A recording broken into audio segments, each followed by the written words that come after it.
She slipped him a receipt that wasn't a bill, it was a warning that would get her killed if he read it too late. His fiancée laughed beside him, completely relaxed, because she thought the hit was already guaranteed. What she didn't know was that the waitress had already seen everything.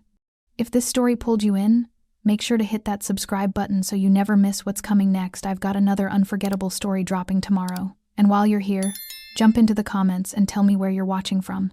I love seeing our community from all around the world. All right, let's get back into it. Claire Genet was standing inches from a man everyone feared, while the woman beside him was setting up his death. The folded receipt sat next to his water glass like it belonged there.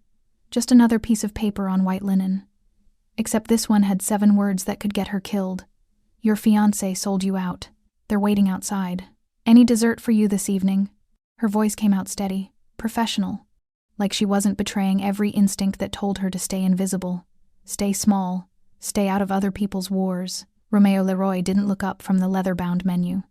His tattooed fingers, the kind of ink that told stories Claire would never be allowed to hear, traced down the wine list with the same careful attention he'd given everything since he sat down. Dark hair slicked back perfectly, sharp jawline shadowed with stubble. The kind of face that belonged in films, not restaurants where real danger wore tailored suits. Beside him, Elisa Chabot smiled at her phone, her emerald green dress catching the low amber light like liquid silk. She laughed at something on her screen, the sound bright and careless, floating over the quiet murmur of wealth that filled Côte Lumière on a Friday night. Behind them, the city spread out through floor-to-ceiling glass walls. The financial district glittered like scattered diamonds against black velvet. Every table in this place cost more than Claire's monthly rent. Every person here belonged to a world where she was decoration present, useful, and utterly forgettable. She should have stayed forgettable. The chocolate soufflé, Elisa said without looking up, her dark waves falling over one shoulder as she typed. And 2 espressos, Claire nodded, her hands clasped professionally in front of her black vest. Of course, I'll have that right out. She turned to leave, pulse hammering in her throat. Wait. Romeo's voice stopped her cold, deep, quiet, the kind of voice that didn't need volume to command attention. Claire turned back, heart stuttering. He was looking at her now, really looking with eyes that seemed to calculate 1,000 variables in the space of a breath. Dark eyes. Unreadable. His gaze dropped to the folded receipt beside his glass, time stretched like pulled glass. Then his fingers moved, casual, deliberate. He picked up the note as if it were nothing more than a bill, unfolded it beneath the table's edge where Elisa couldn't see, and read. Claire watched his expression for any crack, any tell. Nothing changed. But his fingers went still against the paper, completely, unnaturally still. When he looked up again, his face remained a perfect mask of calm. The soufflé sounds excellent, he said evenly. Thank you. Claire's throat tightened.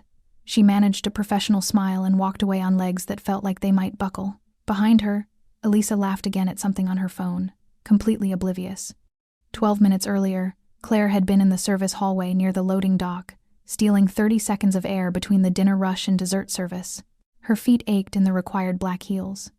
Her lower back was one sharp twist away from spasm. She was counting down the minutes until close when she saw Elisa Chabot slip outside through the staff exit, the fiancée. The woman in the green dress who'd spent the entire evening smiling at her phone instead of the man across from her. Guests didn't use service doors, especially not women in $1,000 dresses and jewelry that probably cost more than Claire's car. Claire should have ignored it. Should have gone back inside, refilled water glasses, smiled at people who didn't see her, but something felt wrong, so she followed. The alley behind Côte Lumière wasn't the kind of place someone like Elisa belonged. Narrow, dim. The kind of shadows that swallowed sound and spat out trouble. Elisa stood near a black sedan with tinted windows, phone pressed to her ear, her back to the restaurant. Claire stayed in the doorway, half hidden by the dumpster enclosure, and told herself she'd leave in 5 seconds. Then she heard Elisa's voice. He's inside. Pause. Her tone dropped, smooth and certain. Table 12. By the glass wall. You'll see him the second he stands. Claire's pulse spiked. Another pause. Then Elisa laughed soft, intimate, nothing like the performance she'd given inside. I told you I'd handle it. He doesn't suspect a thing. She switched to rapid French. Claire caught pieces de hors. Outside. Attendre. Wait. Quand il sort. When he leaves. Then one word. Crystal clear. Romeo. Claire pressed her back against the brick, heart hammering against her ribs. Two men in dark coats emerged from the opposite side of the alley. One of them handed Elisa a slim envelope. She tucked it into her designer purse without counting it, kissed him once on the mouth long, familiar, and slipped back toward the restaurant entrance like she was returning from a smoke break. The men didn't leave. They stayed in the shadows, eyes fixed on the glass walls of the restaurant, watching, waiting, for him to walk out. Now, back in the dining room, Claire moved through her section on autopilot. She smiled at table 9, refilled wine at table 14, cleared plates at table 6, every movement mechanical while her mind screamed. She glanced toward table 12. Romeo had placed the note face down on his lap. His posture hadn't changed. He reached for his water glass with the same measured calm he'd shown all evening, but something was different now. The way he held himself, the angle of his shoulders, like a predator that had just caught a scent. Elisa set her phone down and finally looked at him, smiling. "You've barely touched your wine. I'm pacing myself," Romeo said smoothly. "You're always so controlled." She reached across the table, fingers trailing over his wrist. "Sometimes I wonder what it would take to make you lose control." His smile was small, polite, and didn't reach his eyes. "I suppose we'll never know." Something flickered across Elisa's face. Uncertainty. Just for a second. Then it was gone, replaced by that same bright, careless smile. Claire retreated to the service station, hands shaking as she entered their dessert order into the tablet. She'd done it. She'd warned him. Now she just had to survive whatever came next. Through the glass walls, the city glittered on, indifferent to the war about to erupt inside its most expensive restaurant. The countdown had already begun. Romeo Leroy had survived 17 years in a world where hesitation meant death. He'd learned early that survival wasn't about strength or speed, it was about control. Control over your body, your expression, your breathing, the micro-movements that betrayed fear to those trained to see it. So when he read the 7 words on that folded receipt, his heart rate didn't spike, his pupils didn't dilate, his jaw didn't clench. He simply processed. "Your fiancé sold you out. They're waiting outside." 7 words. A stranger's handwriting, delivered by a waitress whose name he didn't know. It could be a lie. A test. A competitor trying to destabilize him before a meeting. In his world, paranoia was currency, and trust was the fastest way to a shallow grave. But Romeo hadn't survived this long by dismissing warnings. He set the note face down on his lap and reached for his water glass. The crystal felt cool against his palm. Solid. Real. He took a measured sip, his eyes tracking the restaurant's reflection in the glass wall beside him.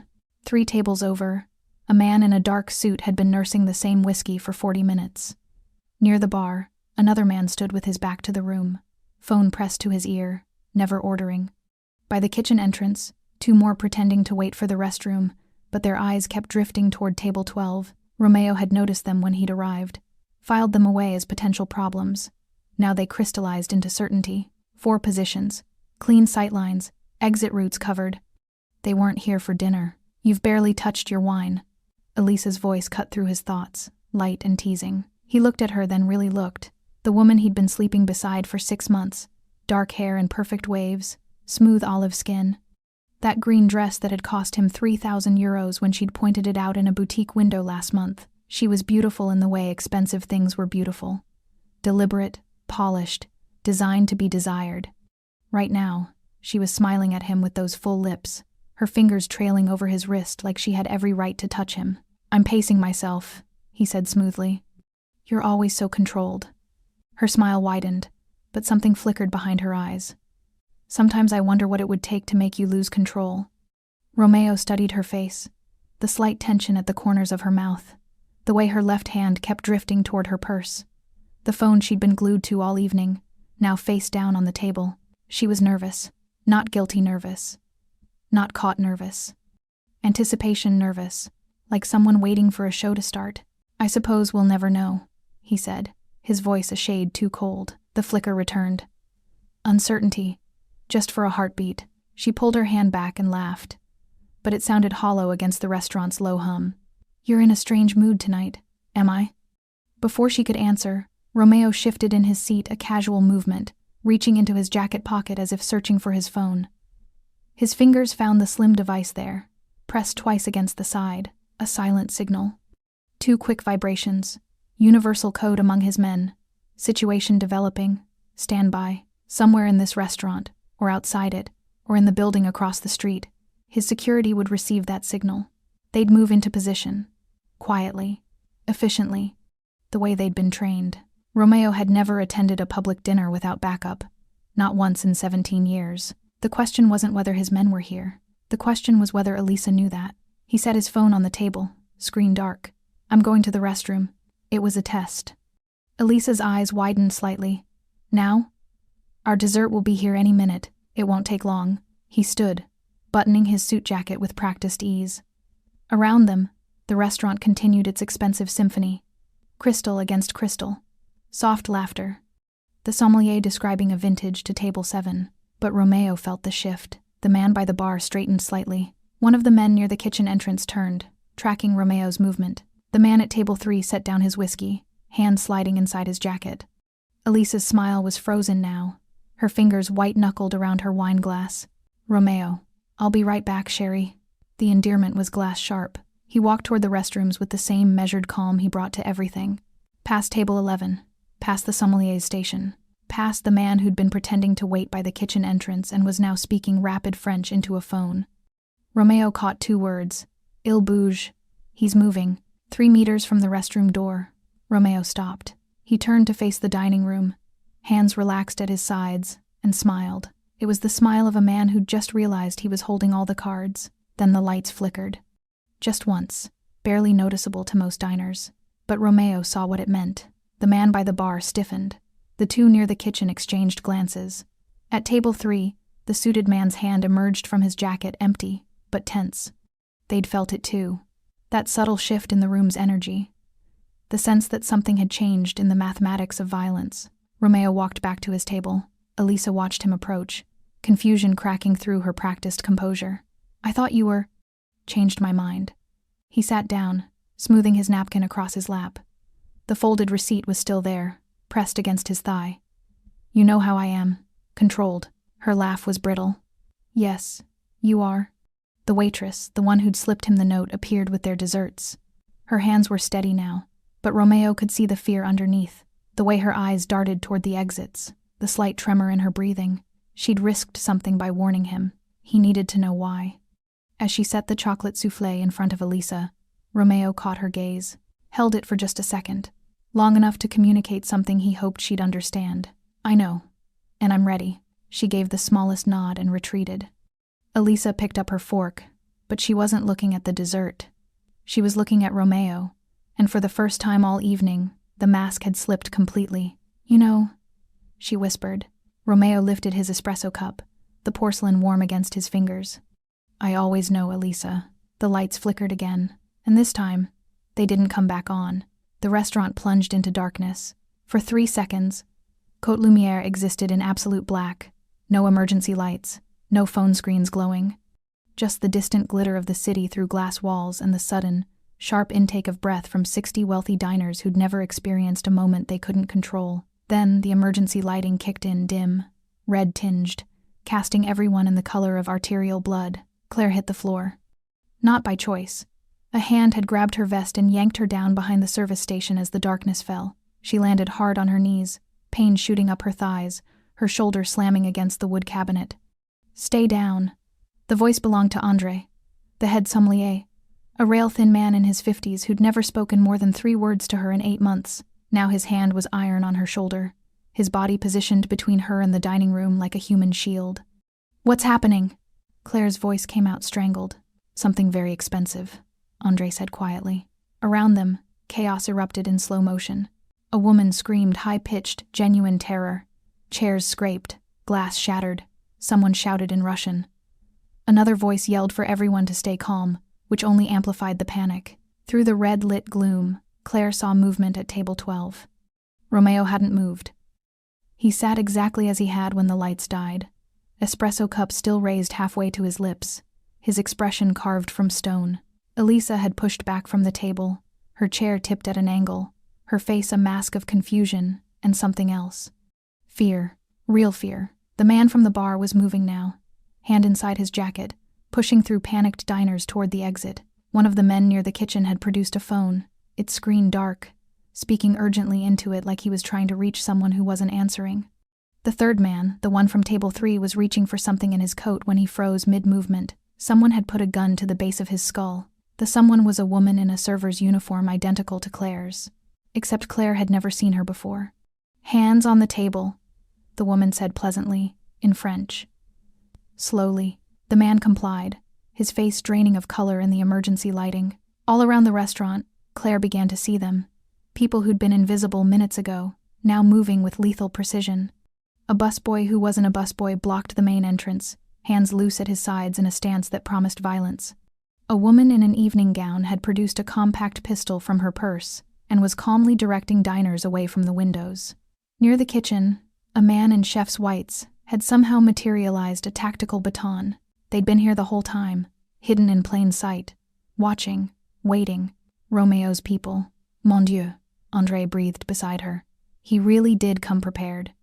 At table 12, Romeo finally moved.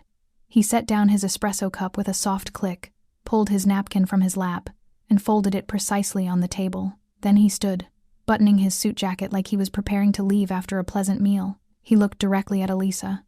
"You should have asked for more money," he said quietly. "If you're going to sell someone out, at least make it worth the risk." Elisa's face crumpled. "Romeo, I don't." The single word carried enough weight to silence her. "We'll talk, but not here." Outside, through the glass walls, Claire saw it happen. The men in the alley, the ones who'd been waiting for Romeo to walk out, the ones who'd paid Elisa to set him up, were on the ground, surrounded, hands behind their heads. Dark figures moved around them like shadows given form, efficient and silent.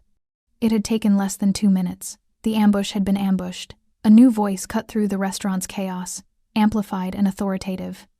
"Ladies and gentlemen, please remain calm. This is a private security matter. You are not in danger. Please stay seated and follow the instructions of our personnel." The voice came from a man who'd just entered through the kitchen, tall, silver-haired, wearing a tailored suit that probably cost more than Claire's annual salary. He moved like someone accustomed to command, and the panic in the room began to crystallize into confused compliance. Romeo walked past Claire's hiding spot without looking at her, heading toward a private door behind the sommelier's station. The silver-haired man fell into step beside him. "Clean?" Romeo asked. "4 inside, 6 outside. All contained. No shots fired. Police?" 10 minutes out. We'll be gone in 5. Romeo nodded. Then he stopped, turned, and looked directly at Claire. She was still on the floor, André's hand still on her shoulder, her vest twisted and her knees screaming. She must have looked like exactly what she was, a terrified waitress who'd stumbled into something she couldn't begin to understand. But Romeo's eyes held something she hadn't expected: recognition. "Bring her," he said to the silver-haired man. "Sir, the waitress. Bring her. Now." Claire's stomach dropped. "No, not a request." Romeo's voice was soft but absolute. Then he disappeared through the private door. The silver-haired man approached, and despite every instinct screaming at her to run, Claire knew there was nowhere to go. She was surrounded by armed professionals in a locked restaurant. The police were coming, and she'd just become the most important witness to whatever this was. André released her shoulder. "Go," he said quietly. "You don't want to be here when the authorities arrive with questions." 2 of Romeo's people, a man and a woman, both wearing server uniforms, flanked Claire as she stood on shaking legs. They didn't grab her, didn't threaten. They simply guided her toward the private door with the polite insistence of people escorting a VIP. Behind her, the restaurant was a tableau of frozen chaos. Elisa still sat at table 12, mascara running down her face, staring at nothing. The men who'd come to kill Romeo were being quietly zip-tied and photographed. Wealthy diners clutched their pearls and phones, already crafting the story they'd tell at tomorrow's brunch. And Claire walked through the door into a hallway she'd never seen before, following a man she'd saved without understanding why. The countdown hadn't ended. It had just begun. The private room behind Côte Lumière was nothing like the dining room's elegant opulence. No glass walls, no city views. Just exposed brick, a single metal table, and overhead lighting that was too bright and too cold. Elisa Chabot sat in a chair that wasn't bolted down but might as well have been. Her green dress looked garish under the fluorescent lights, her carefully applied makeup now streaked with mascara that had bled into the creases around her eyes. Her hands were folded in her lap, fingers twisted together so tightly the knuckles had gone white. She looked small, broken. Romeo stood across from her, leaning against the brick wall with his arms crossed. Watching her the way a scientist might observe a specimen under glass. Detached, clinical. The silver-haired man, whose name Claire still didn't know, stood by the door, equally silent. Claire had been placed in a corner, flanked by the two servers who weren't servers. Nobody had told her why she was here. Nobody had explained anything. She was simply expected to stand and watch, a witness to whatever was about to unfold. "I loved you." Elisa's voice cracked on the last word, her French accent thicker with emotion. "You have to believe that." Romeo didn't move. "I don't have to believe anything. It wasn't supposed to happen like this." Tears spilled over, fresh tracks cutting through her ruined makeup. "He said he promised he would only talk to you. Negotiate. That's all. Just negotiate." "Negotiate." Romeo's voice was flat, with 6 armed men and exit routes blocked. "I didn't know about that part. I swear to you, Romeo, I didn't know." "Stop." He pushed off the wall, taking a single step toward her. Just one. But Elisa flinched like he'd struck her. "Don't insult me with lies. Not now." The silence that followed was suffocating. Elisa's shoulders shook. She pressed her hands to her face, sobbing quietly into her palms. For a moment, she looked genuinely devastated, lost. Then Romeo spoke again, softer this time. "Tell me about him." Elisa's hands dropped. Her eyes were red-rimmed, desperate. "What? Your ex? The one who set this up? Tell me about him." Something shifted in Elisa's expression. The grief remained, but underneath it, Claire saw something else, something older and more complicated. "His name is Julien Mercier," Elisa whispered. "We were together for 4 years. He left me 3 years ago. No explanation. Just gone." Her voice dropped lower. "I thought I'd never see him again. Until 2 months ago." Elisa's fingers twisted together again. "He showed up at my apartment. He said he'd made a mistake. That leaving me was the biggest regret of his life. That he'd spent 3 years trying to become worthy of me." Romeo's jaw tightened almost imperceptibly. "And you believed him." "I wanted to." The words came out broken. "God, I wanted to so badly. Do you know what it's like to be left without answers? To spend years wondering what you did wrong? So you slept with him. It wasn't a question." Elisa's face crumpled. "Yes. While you were with me. Yes. And when did he ask you to betray me?" The question hung in the air like a blade. Elisa was crying openly now, mascara and foundation mixing into a grotesque mask. "The 3rd time," he said. "He said you were the reason he'd left. That he'd discovered who you were, what you were, and he couldn't risk being connected to me anymore. He said you'd been hunting him for years. That you'd kill him if you knew we'd been together." Romeo's expression didn't change. "That's almost true. He said if I helped him, he'd take me away. That we could disappear together. Start over somewhere safe." Elisa's voice broke completely. "He said he'd been building resources, making connections. That all he needed was one conversation with you face to face to end the war. And you believed that too, I thought." Elisa wiped at her face uselessly, smearing makeup across her cheek. "I thought if I could bring you two together, maybe it could actually end. Maybe we could all walk away." Romeo was quiet for a long moment. When he spoke again, his voice was almost gentle. "You were never going to walk away, Elisa. Neither of you were." "What do you mean?" "Julien Mercier has been trying to kill me for 6 years. Not negotiate. Kill. He's failed 4 times. Romeo's eyes were dark, endless. "The only reason he came back to you was because he discovered you were sleeping beside me every night. You weren't his 2nd chance at love. You were his 5th chance at murder." The words landed like bullets. Elisa's face went slack. "No. He used you. Completely. The money he gave you was a down payment on your complicity. The sex was manipulation. The promises were lies." Romeo crouched down so he was at eye level with her. "And the moment I walked out of that restaurant tonight, you would have been a liability. Do you understand what happens to liabilities in his world?" Elisa was shaking her head slowly, denial and realization warring across her features. "He wouldn't. He already ordered it." Romeo nodded to the silver-haired man, who produced a phone and tapped the screen twice. Audio filled the small room, a recording, crystal clear. Julian's voice. "Once Leroy's down, clean up the woman too. Make it look like she was caught in the crossfire." Another voice. "The fiancée. Julian. She's a witness. And she's stupid. We can't risk her talking." The recording ended. Elisa's breath came in short, sharp gasps. Her hands flew to her throat like she couldn't breathe, like the walls were closing in. No. No, no, no, no. He was going to kill you, Elisa. Romeo stood, straightening his suit jacket. The only reason you're still breathing is because a waitress decided to slip me a note. Elisa's eyes found Claire's across the room. The look was hollow, destroyed. Claire felt something twist in her chest.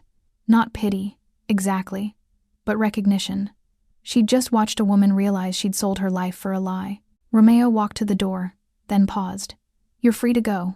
Elisa looked up sharply. What? Leave. Tonight. Disappear. I don't care where. His voice was ice. But if I ever see you again, if you ever speak my name to anyone, there won't be a warning. Romeo. We're done, Elisa. He walked out without looking back. The silver-haired man gestured toward a second door. There's a car waiting downstairs. It'll take you wherever you want to go. Elisa sat frozen for a moment longer.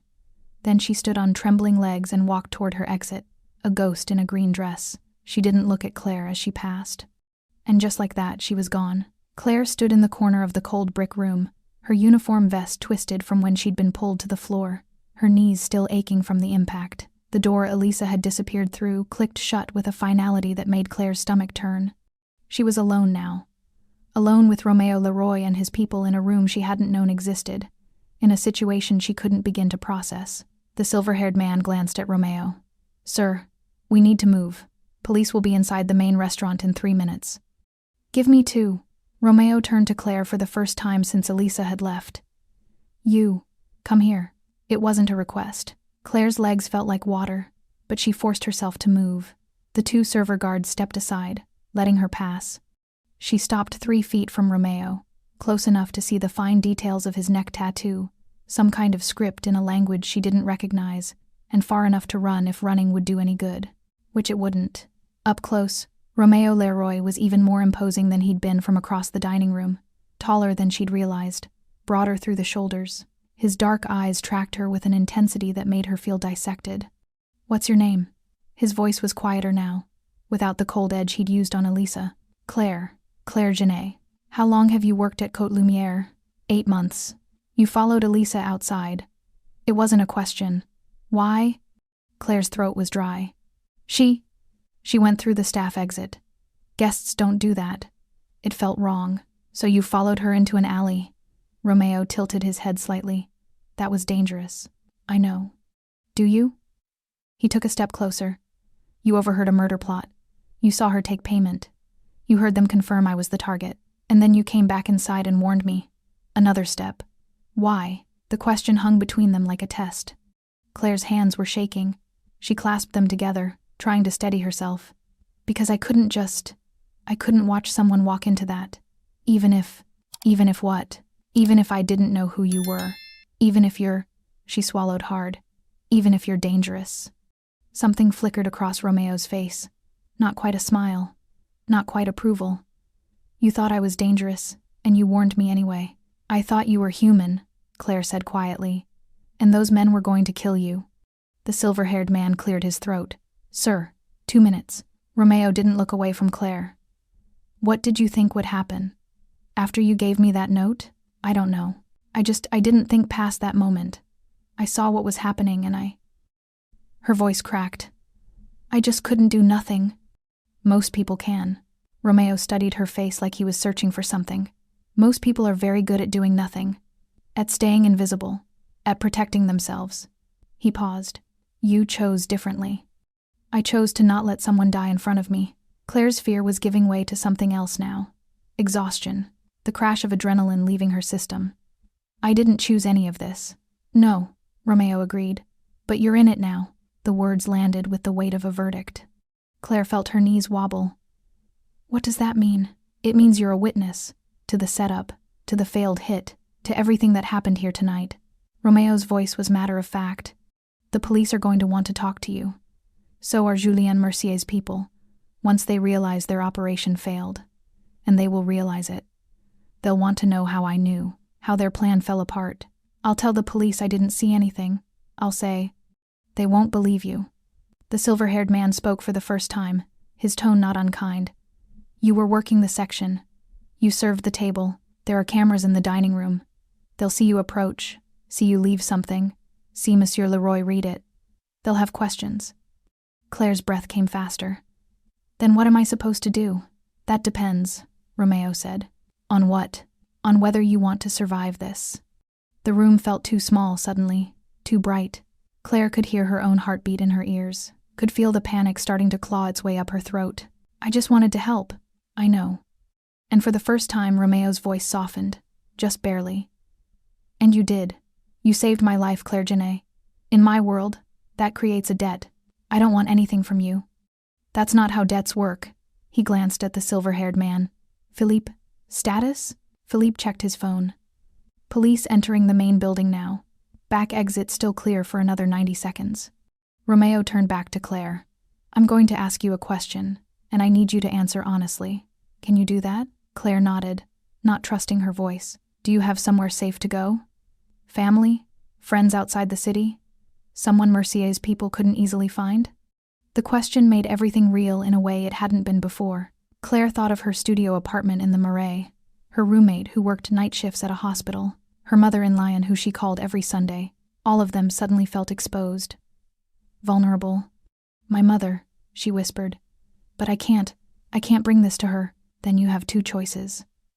Romeo's eyes were dark and serious. 1. You stay here, talk to the police, tell them everything you know, and hope Mercier's people don't decide you're worth silencing. It's possible. They might be too busy dealing with their own losses to bother with you. And the second choice? You come with us. Now. We get you somewhere safe until this settles. Then you decide what comes next. Claire stared at him. You want me to just leave? With you? I want you to survive. Romeo pulled a card from his jacket pocket and held it out. This has a number. A secure line. If you choose to stay, if you talk to the police, and if anything happens, anything that makes you feel unsafe, you call it. Someone will come. Claire took the card with trembling fingers. It was matte black, no name, just a phone number embossed in silver. 30 seconds, Philippe said. Romeo was already moving toward a third door Claire hadn't noticed, almost invisible in the brick wall. He stopped at the threshold and looked back. This isn't over, Claire. You're already part of it. The only question is whether you're going to face it alone or not. Then he was gone. Philippe gestured toward the door Elisa had used. That leads to the street. You can leave now. Or, he nodded toward the door Romeo had taken. You can follow him. Claire stood frozen between two exits, her whole life suddenly balanced on a choice she didn't understand. Behind her, she heard voices, police, maybe, or restaurant staff. Ahead, in the darkness beyond that hidden door, was a man she'd saved without knowing why. The card felt heavy in her hand, and Claire Genet made her choice. Claire followed Romeo through the hidden door. The decision happened in her body before her mind could catch up, her feet moving forward, carrying her away from the police voices and fluorescent lights, into a narrow corridor that smelled of concrete and old water pipes. The door clicked shut behind her with a sound like a coffin closing. Philippe appeared at her elbow, his presence somehow both protective and confining. Stay close. Watch your step. The corridor descended sharply. Industrial stairs with metal railings that were cold under Claire's palm. Emergency lighting cast everything in amber. Somewhere above them, muffled by stone and steel, she heard sirens. They emerged into an underground parking garage Claire had never known existed.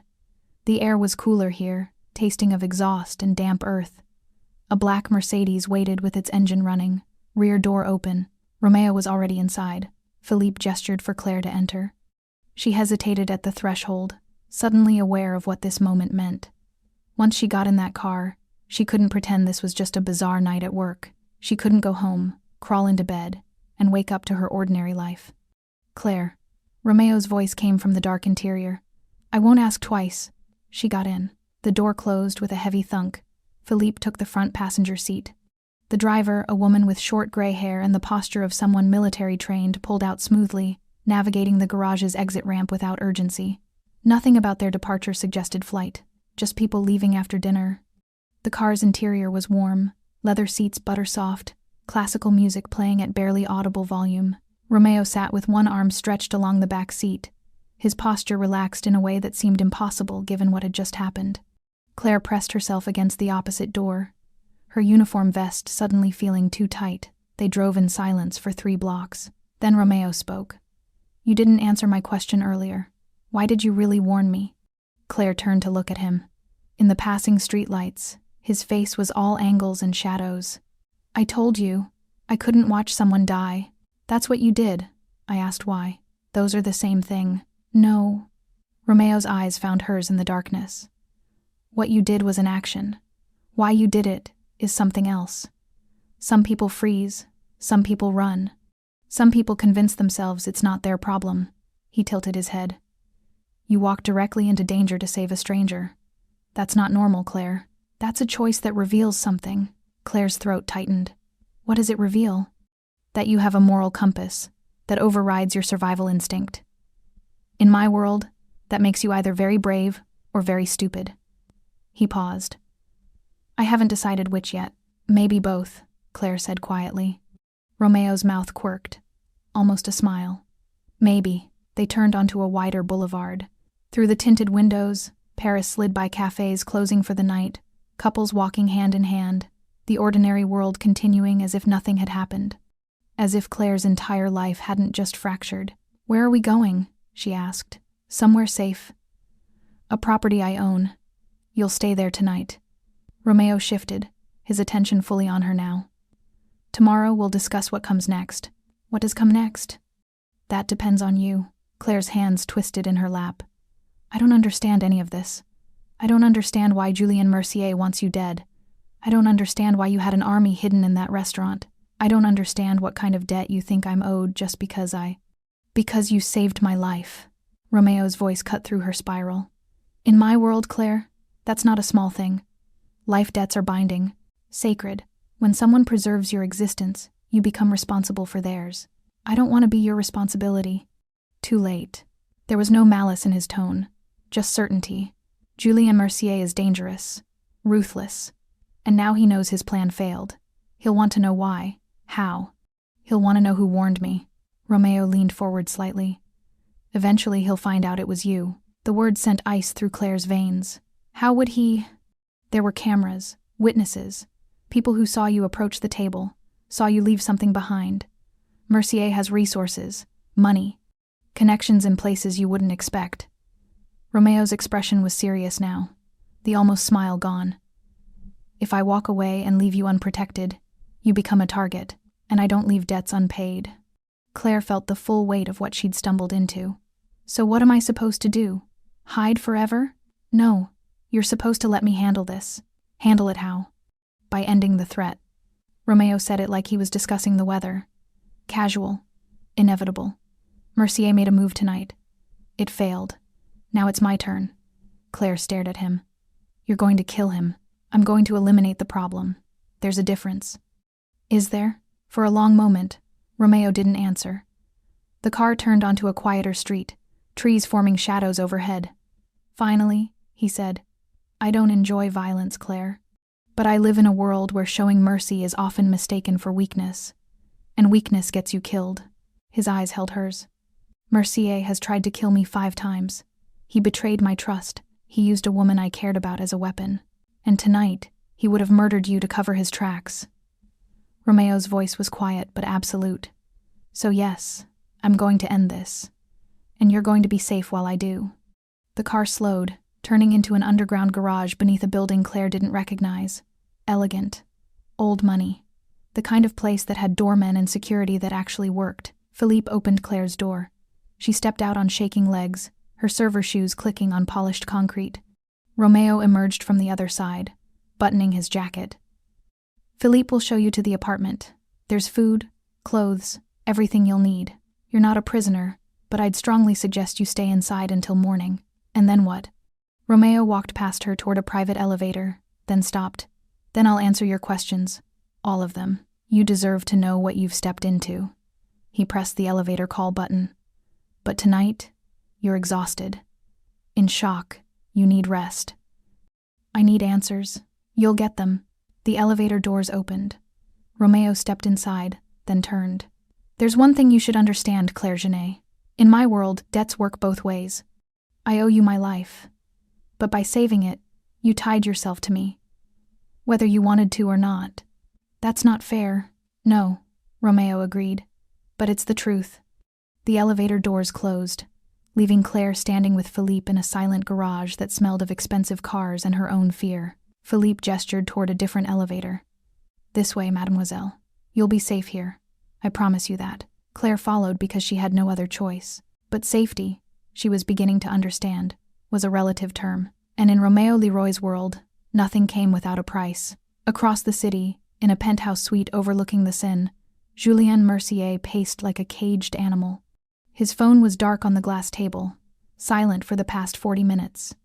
40 minutes since his men were supposed to confirm the kill. 40 minutes since Romeo Leroy should have been bleeding out on the pavement behind Côte Lumière. 40 minutes of silence was 40 minutes too long. Julien was a tall man, lean in the way of distance runners, with the kind of sharp features that women found compelling and men found untrustworthy. His dark hair was pushed back from his face, showing the silver just beginning at his temples. He wore €1,000 casual black jeans, a silk shirt unbuttoned at the collar, the uniform of someone who'd clawed his way up from nothing and wanted everyone to know he'd arrived. But tonight, the carefully constructed image was cracking. He reached for his phone again, then stopped himself. Calling would show weakness, desperation. In his world, you never revealed your hand until you knew what cards the other player held. The problem was, he didn't know anymore. His second phone, the burner he used for sensitive communications, buzzed on the sofa. Julien grabbed it like a lifeline. "Tell me." His voice was controlled. Barely. The voice on the other end was rough, breathless. "It went wrong. All of it. They were ready for us." Julien's jaw clenched. Define ready. Leroy had people everywhere. Inside the restaurant, outside, in the buildings across the street.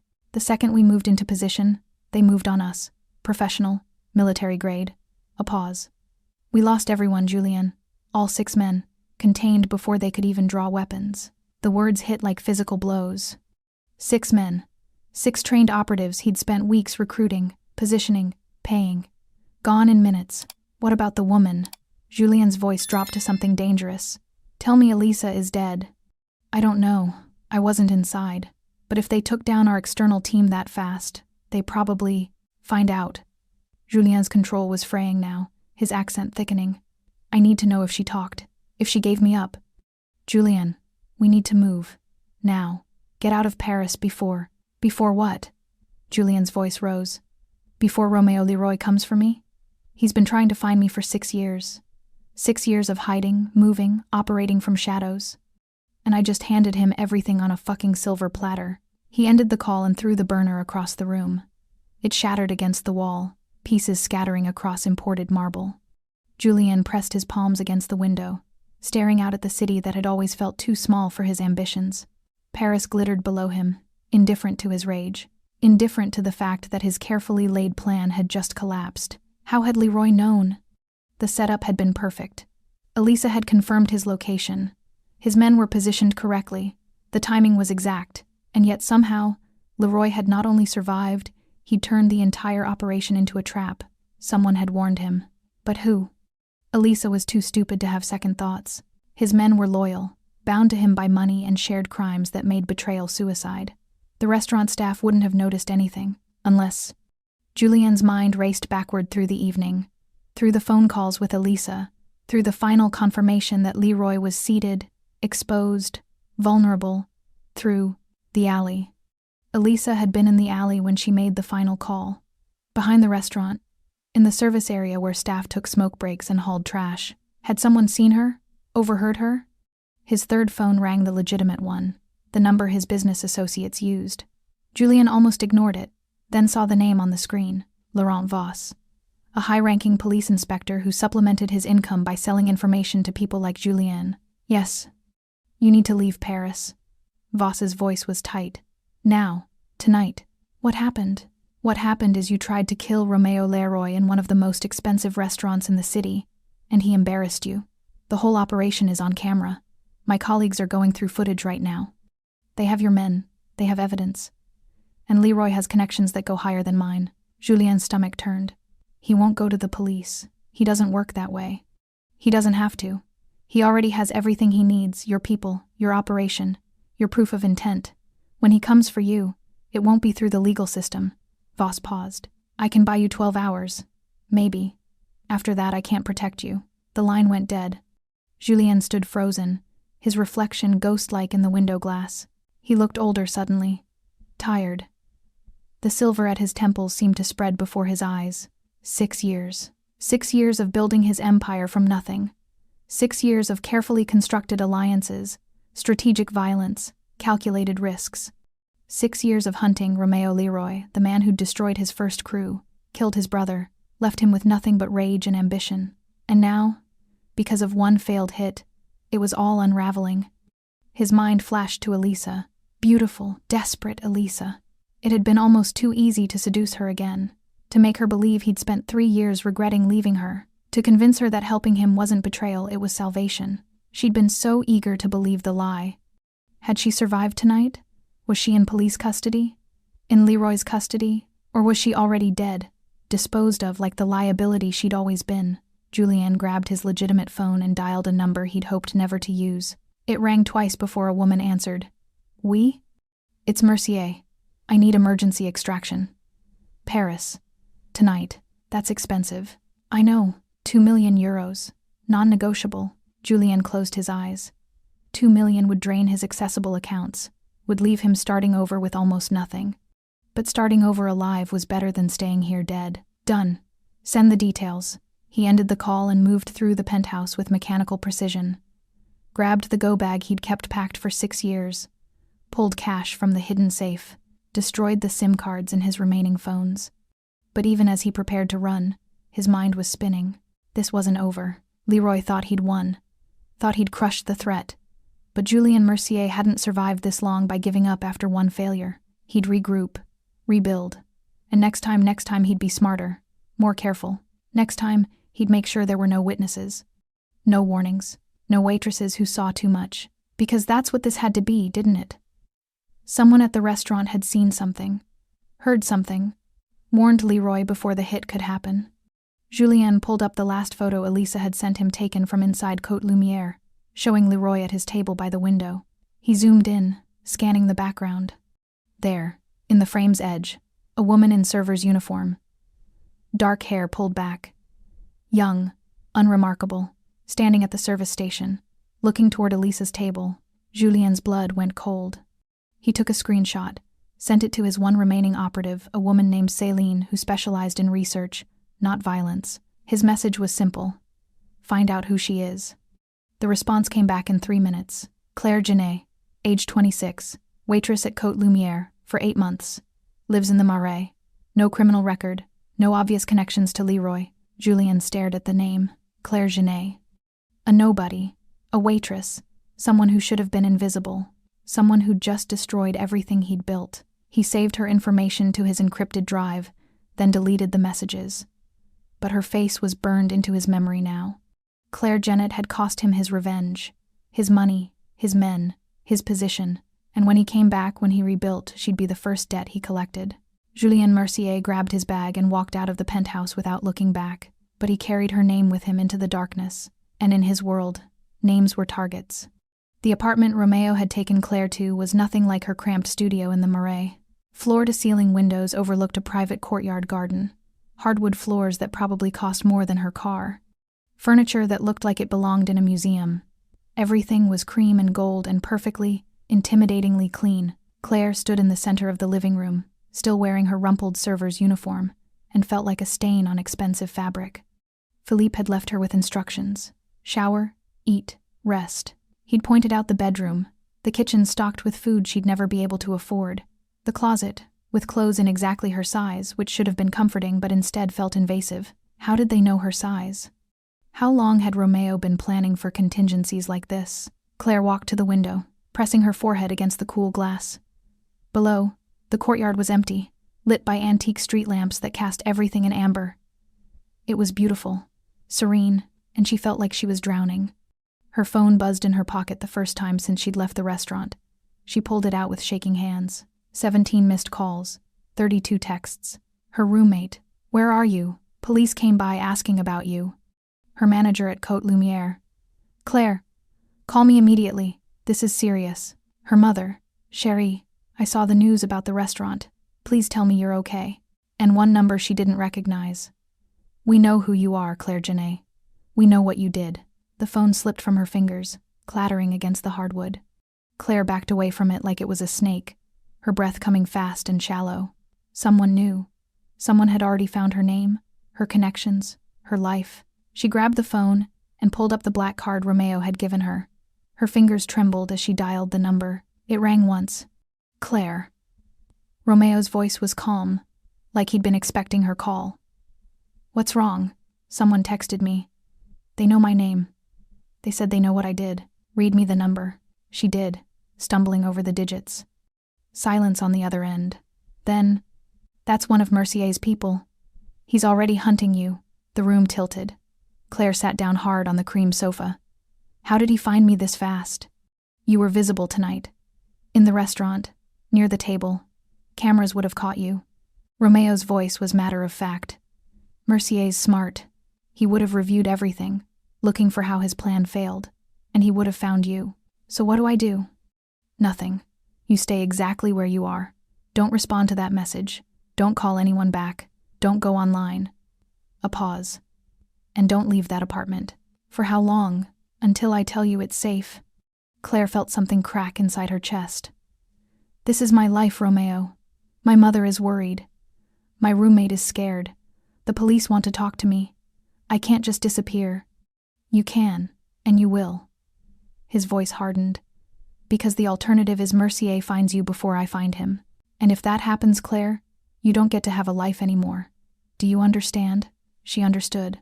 God help her. She understood perfectly. I'll have someone reach out to your mother, anonymously. Let her know you're safe, but can't talk yet. Your roommate will be fine. The police don't suspect her of anything.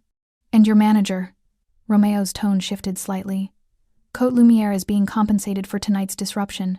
You won't be fired. That's not the point. Then what is the point? Claire's voice broke. The point is, I was invisible. Nobody noticed me. Nobody cared who I was or what I did. I was just there. Part of the background. And now Now you're real, Romeo finished quietly. Now you matter. And that terrifies you. The words hit harder than she expected. Claire pressed her hand over her mouth, fighting tears. Because he was right. She'd spent 26 years being forgettable. Average height, average looks, average job. She'd never been the smartest or the prettiest or the most talented.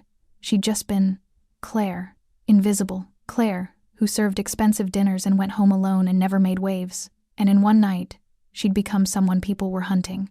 I didn't ask for this, she whispered. I know. Romeo's voice was gentler now. But you chose it anyway. When you followed Elisa outside, when you slipped me that note, you chose to be seen. I chose to save your life. Same thing. Claire wiped at her eyes roughly. Is it always like this? Your world? This violent? This scary?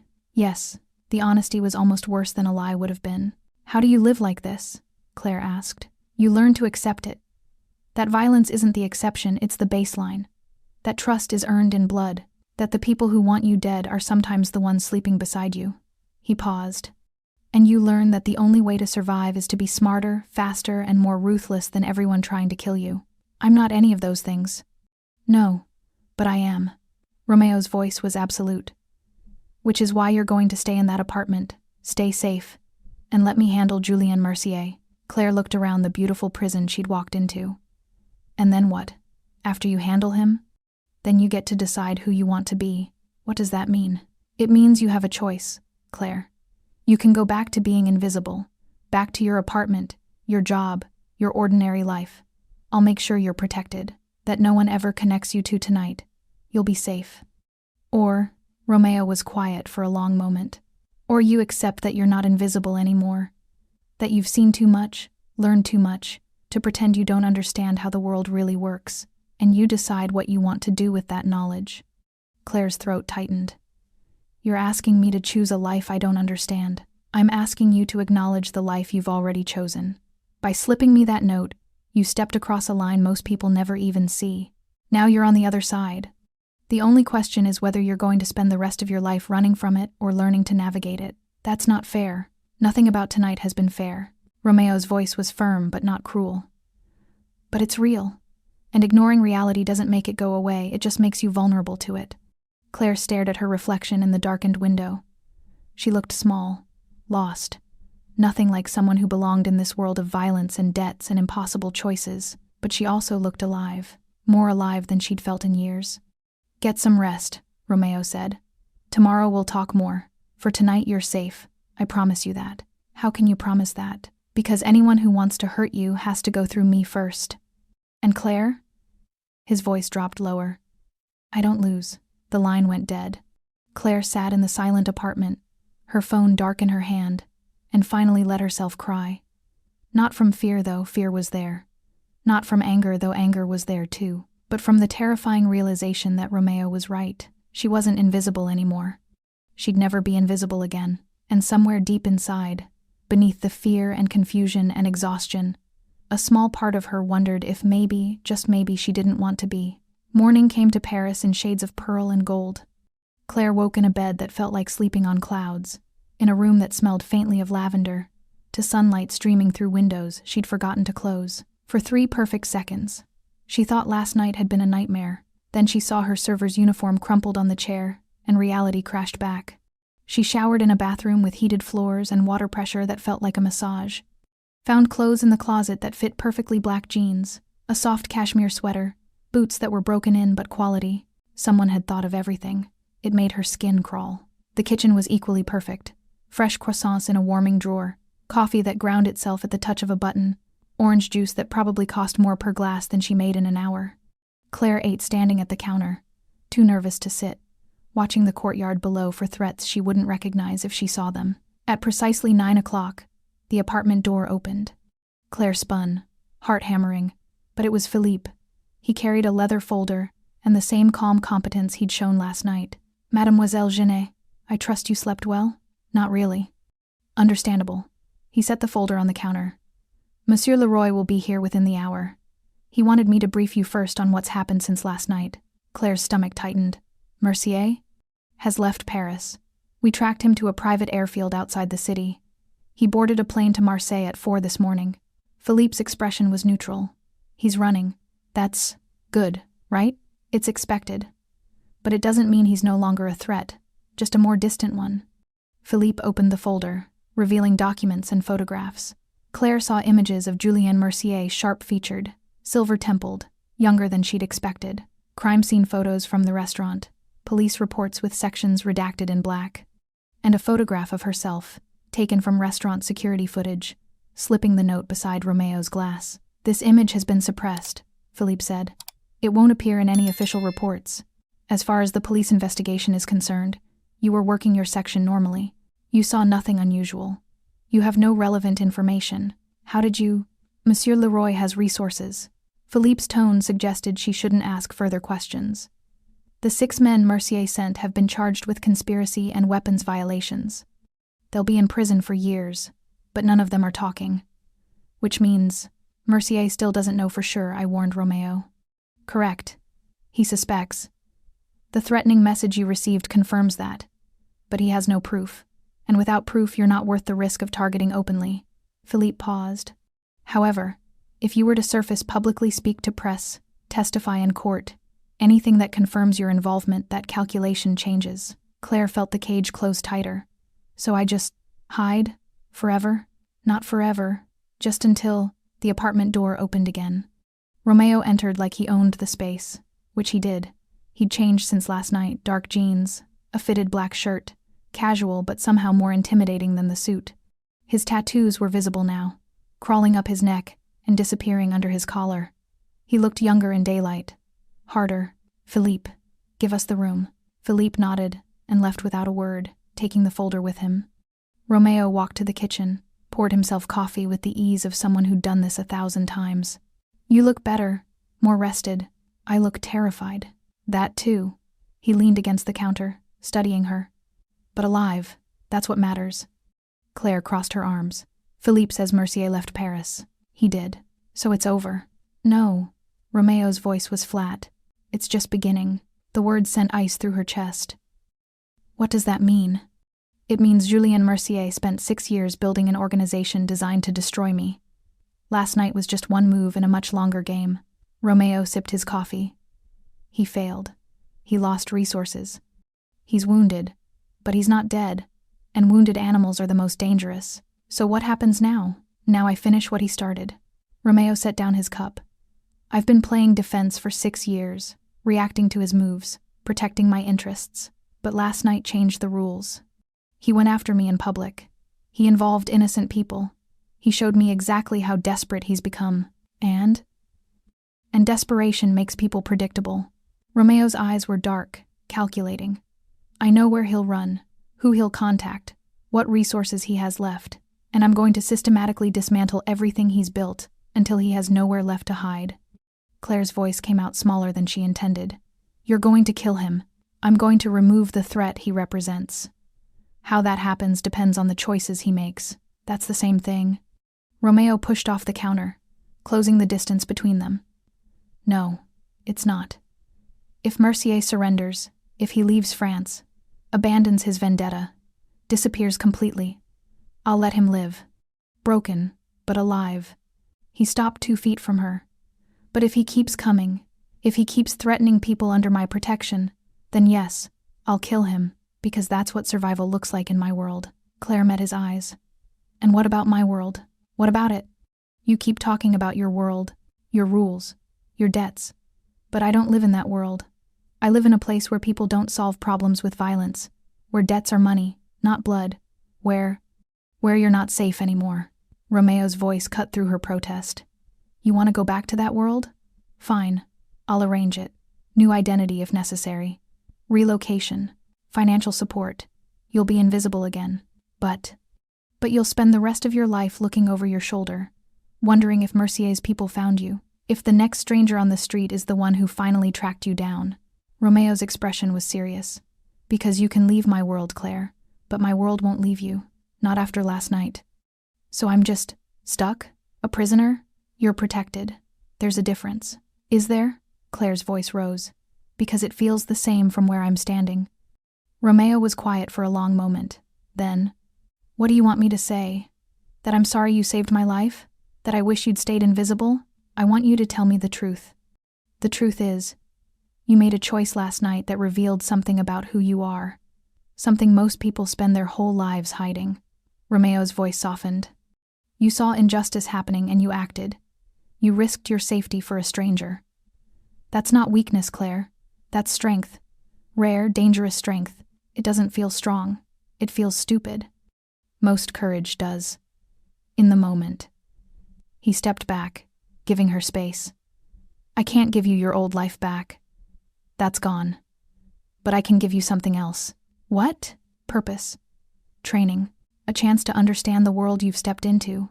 To learn how to navigate it, instead of being victimized by it. Romeo's eyes held hers. Or I can give you money and distance and hope that's enough. The choice is yours. Claire stared at him. You want me to? What? Work for you? I want you to work with me. Learn from me. Become someone who doesn't have to hide. Romeo's voice was steady. You saved my life, Claire. Let me return the favor by teaching you how to protect your own. The offer hung between them, impossible and terrifying. Claire thought about her studio apartment, her minimum wage job, her invisible life where nothing ever happened and nothing ever would. Then she thought about the way she'd felt last night, terrified. Yes, but also alive. More alive than she'd been in years. I need time to think. You have until Mercier makes his next move. After that, you'll need to be ready. Romeo walked toward the door, then paused. For what it's worth, I think you're stronger than you believe. You just haven't had a reason to find out yet. And if I'm not, then you'll learn, or you'll die. He said it without cruelty. Just fact. That's how my world works. The door closed behind him, leaving Claire alone with the most important decision of her life, and no idea which choice would save her. 3 days later, Claire stood in a private training facility beneath one of Romeo's legitimate businesses, a security consulting firm that operated 3 floors above their heads. The space was industrial.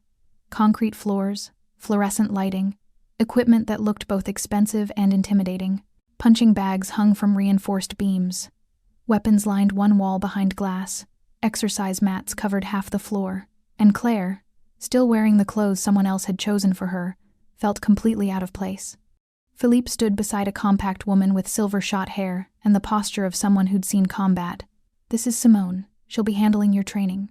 Simone looked Claire up and down with the clinical assessment of a surgeon examining a patient. You're smaller than I expected. Good. People underestimate small. Training for what? Claire's voice sounded thin in the large space. Survival. Simone began walking a slow circle around her. Situational awareness, self-defense, threat assessment, how to disappear in a crowd, how to spot surveillance, how to know when someone wants to kill you before they get close enough to try. Claire's stomach turned. This is insane. This is necessary. Romeo's voice came from the doorway. He entered with the same quiet confidence he brought everywhere, dressed for training in dark athletic wear that made him look even more dangerous. Mercier is still out there. His organization is wounded but operational, and you're still a target. You said he left Paris. He did, but he'll come back, or he'll send someone, and when that happens, you need to be ready.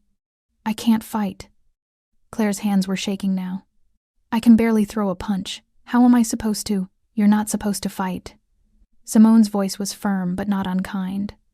You're supposed to survive long enough for help to arrive. Big difference. She demonstrated quick, efficient movements that looked more like dance than violence. How to break a grip. How to create distance. How to use everyday objects as weapons. Your advantage is surprise, Simone explained. Nobody expects the waitress to fight back, so when you do, you make it count. For 2 hours, Claire learned. Her body protested every movement. She fell more than she succeeded. But slowly, something began to shift. Not confidence. Not yet. But understanding. She was beginning to see the world the way Romeo saw it. As a chessboard where every person was a piece and every decision had consequences 3 moves ahead. When Simone finally called a break, Claire collapsed on a bench, sweating and sore and more exhausted than she'd been in her life. Romeo approached, handing her water. You're doing better than I expected. I'm terrible. You're learning. That's different. He sat beside her, close enough that she could smell his cologne, something expensive and subtle. Most people freeze when confronted with violence.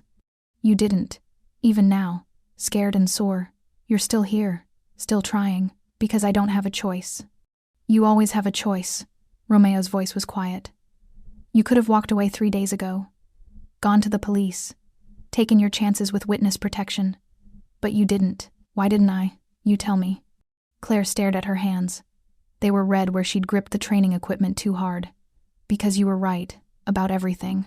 I can't go back to being invisible. Not after what I've seen, what I've learned. She looked up at him. And because I'm tired of being afraid. Something shifted in Romeo's expression. Not quite a smile, but close. That's the first honest thing you've said since you got here. So what happens now? Now you train. You learn. You become someone who doesn't need protection because you can protect yourself. Romeo stood, offering his hand to help her up. And when Mercier makes his move, and he will, you'll be ready. Claire took his hand, let him pull her to her feet. His grip was strong, steady, certain. You really think I can do this? I think you already did. The hard part. Romeo's eyes held hers. You chose to be seen. Everything after that is just learning how to survive it. Over the following weeks, Claire's life became something unrecognizable. She trained every morning with Simone until her muscles screamed. She learned to read rooms the way Romeo did, cataloging exits, identifying threats, calculating odds. She studied the networks that underlay Paris's criminal ecosystem, understanding for the first time how power really worked. And slowly, painfully, she began to change. Not into someone violent, not into someone who enjoyed the danger, but into someone who could navigate it. One morning, Philippe arrived with news. Mercier surfaced. Marseille. He made contact with an old associate. Claire felt her pulse spike, but she didn't freeze. What kind of contact? The kind that suggests he's planning something. Regrouping. Philippe's expression was neutral. Monsieur Leroy is handling it. How? You don't need those details, but Claire did.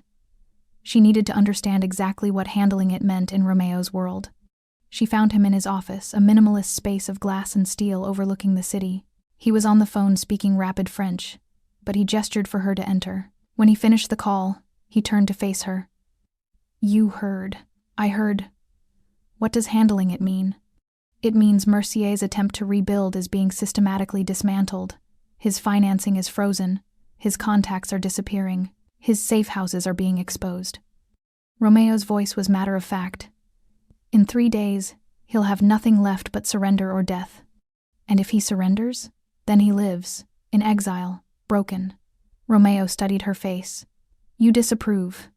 I don't know what I think anymore. Claire walked to the window, looking out at Paris spread below them. A month ago I served food. I smiled at customers. I went home alone. Now I'm learning how to identify surveillance and disable attackers, and I'm standing in the office of a man who's destroying someone's entire life. He tried to destroy mine first. I know. Claire pressed her forehead against the glass. I just wonder who I'm becoming. Romeo came to stand beside her. You're becoming someone who understands that morality isn't simple. That protecting the people you care about sometimes requires difficult choices.